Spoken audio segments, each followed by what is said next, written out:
Well, ladies and gentlemen, Greg McCloskey from ForexLive.com. As we head toward the weekend, it's time to take a tactical look at the sterling versus U.S. dollar. What levels are in play? What levels can we look forward to next week to give us clues for the directional bias?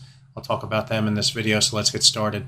Focus on the 4-hour chart, and what we saw in trading this week was a rotation to the downside here in the pound versus US dollar. But what did we do? We found support right here against this trend line here. This trend line connected recent highs going back to the month of March and also the month of June.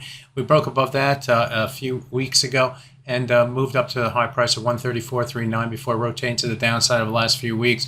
And trading this week, we came down to it not once but twice, and we found support buyers against that level. Also near that level or below that level is a 50% retracement, and these levels are going to be key on the downside in trading next week. If the price can get below that level and below the 50% retracement, we'll look toward the 200 bar moving average on the 4-hour chart, and then start to